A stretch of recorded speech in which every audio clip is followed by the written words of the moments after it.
antigo proprietário foi vendendo peças da capela, né? E várias peças dessa capela foram recompradas para que elas voltassem aos objetos originais da capela. Era muito difícil conseguir objetos que se encaixavam nos lugares.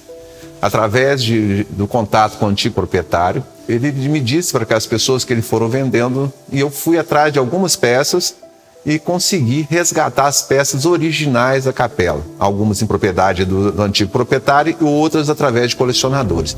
E através disso nós voltamos a ter peças originais da capela, que é uma capela do século XVIII. O que me chamou muita atenção nessa casa para a reforma foi a minha história com a casa e também essa preocupação de ter para as próximas gerações manter isso vivo, essa memória viva, essa casa voltar à vida, pela importância histórica que essa casa tem. E ela pertenceu, segundo se tem informações, nós temos poucos documentos a respeito, aqui chamava Arraial do Ouro Podre, Morro do Pascoal. Então o Pascoal da Silva Guimarães, ele vem para cá no começo do século XVIII, né? Ele é um grande minerador e através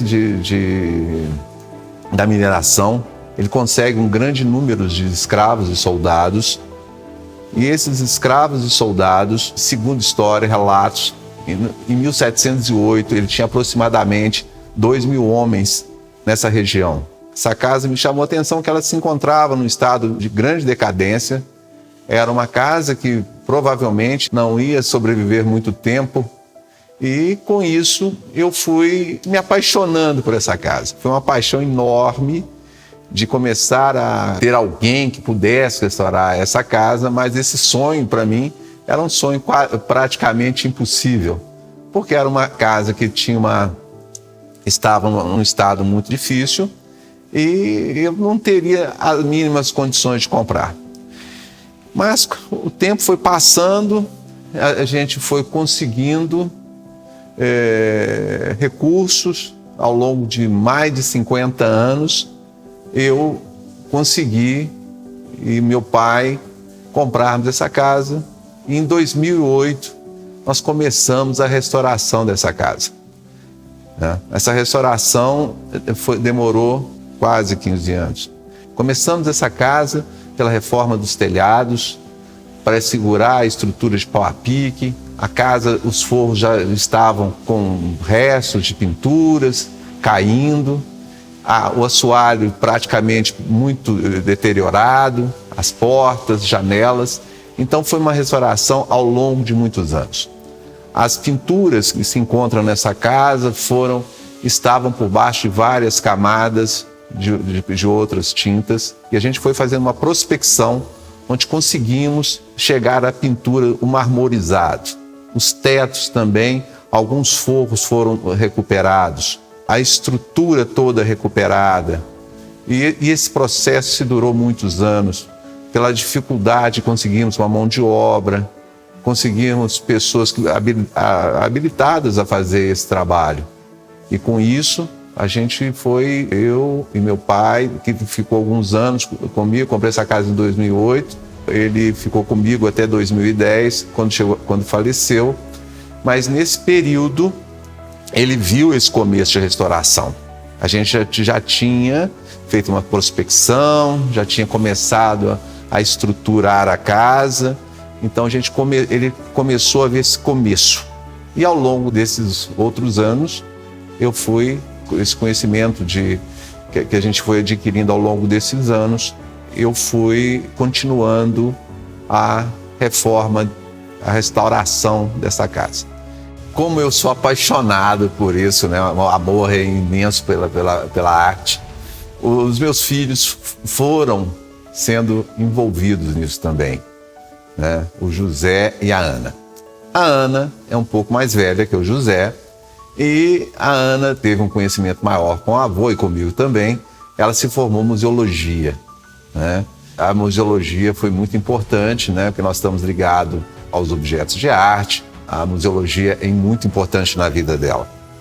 E ela gosta, ela abraça isso com envolvimento muito grande. O José também, envolvido também, brincava lá bem pequeno com o avô e comigo também. Ele começou a gostar muito, inclusive hoje ele tem um bom conhecimento, tem um grande conhecimento, mesmo tendo pouca idade, mas tem uma boa visão, uma boa sensibilidade. Então todos eles estão envolvidos nisso. A Socorro, minha esposa, minha companheira, também foi uma grande incentivadora. É uma pessoa fundamental em toda essa história, porque ela passou por todos esses caminhos comigo. A gente já está junto há muitos anos. Ela incentivando também os meninos. Então os meninos também foram incentivados por ela. A gente viveu em casas onde a gente convivia com móveis, com os objetos todos os dias. E eles foram se envolvendo nisso também. Então hoje eu tenho, o José, ele teve um período na França que foi muito importante para ele. Isso ajudou muito, ele visitando o museu, ele tendo conhecimento. Isso ajudou também a que ele gostasse da antiguidade. A Ana, da mesma forma, visitou muitos lugares, também ficou envolvida pela obra de arte. Com isso a gente conseguiu, juntos com a família, a gente conseguiu fazer a restauração dessa casa. O restauro dessa casa, os méritos são de todos nós. Então, acho que a família foi fundamental para que isso acontecesse. E se não tivesse eles juntos, a gente não tivesse unidos, jamais conseguiríamos fazer isso.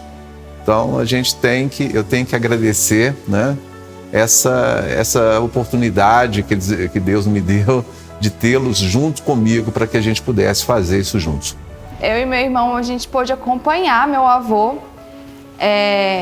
restaurando, conservando os móveis da loja, da nossa casa. E isso tudo foi muito importante para que a gente pudesse se apropriar disso tudo. Entender a importância, valorizar, ver a casa em praticamente ruínas, o estado que ela estava e como ela está hoje. Então, participar desse processo, fazer parte dessa história é muito gratificante e faz com que a gente fique muito feliz de poder passar toda essa história, mostrar todo esse processo e incentivar as pessoas a preservarem, a conservarem e a manterem esse patrimônio que é tão importante aqui dentro da cidade de Ouro Preto. Uma outra curiosidade que temos nessa casa é a cozinha. A cozinha é um espaço muito importante da casa. E é onde que as pessoas se reuniam. Mais do que as salas, as pessoas ficavam conversando, comendo. Esse contato de Minas, é a cozinha. Onde que as pessoas se encontram, onde as pessoas conversam. Então, a cozinha é uma parte muito interessante da casa. Tanto que o espaço da casa, nós colocamos o nome de Jovita Cardoso de Toledo, que é a minha mãe, que era uma excelente cozinheira. Os ambientes da casa, eles foram todos pensados de forma que a gente pudesse proporcionar para as pessoas que vierem conhecer o espaço, o Centro Cultural Palácio Douro, uma experiência diferente. Então, desde a capela até as salas, a cozinha, são todos pensados com muito carinho e com um cuidado muito especial para que a gente possa viver experiências diferentes aqui.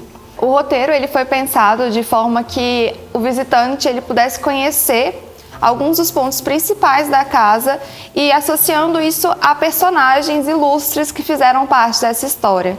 Então a gente tem o Mirante do Barão de Saramenha, que conta um pouco, que traz essa história do Barão de Saramenha, que viveu aqui na região de Ouro Preto. E ele traz para a região as cerâmicas saramenhas, que são cerâmicas vitrificadas, com uma característica muito única e bem especial. A gente tem também o Mirante do Visconde de Caeté. O Visconde de Caeté também foi uma pessoa muito importante na nossa história e que viveu aqui no Palácio Douro. E ele foi o primeiro presidente de província de Minas Gerais. Então a gente tem um mirante, um espaço pensado dentro desse roteiro, dedicado ao Visconde de Caeté. Sem contar o Complexo Minerador do Pascoal, que conta todo o processo de beneficiamento do ouro, desde como era a extração, até os tanques de decantação, o processo da bateia, onde a gente apurava esse ouro para ter o ouro em pó, para levar para as casas de fundição e ser fundido, temos os lingotes, as barras de ouro. quando a gente veio de uma família muito simples, nós preocupamos muito com o trabalho social. E a nossa preocupação aqui é que isso, a Ana e o José Lucas, a nossa família está bem envolvida nisso. A gente quer trazer à comunidade um trabalho que eles conheçam, que eles possam trabalhar com a ferraria, com a carpintaria, com o trabalho de restauro. A ideia do Palácio é fazer com que a população de Ouro Preto como um todo conheça a história da cidade. A gente vê muitas pessoas que não conhecem a história, por exemplo, aqui do Morro da Queimada, e pessoas que vivem no bairro, que vivem no Morro da Queimada. Então a ideia é a gente poder mostrar, contar e fazer com que essas pessoas conheçam essa história, vivam essa história. Serão todos bem-vindos.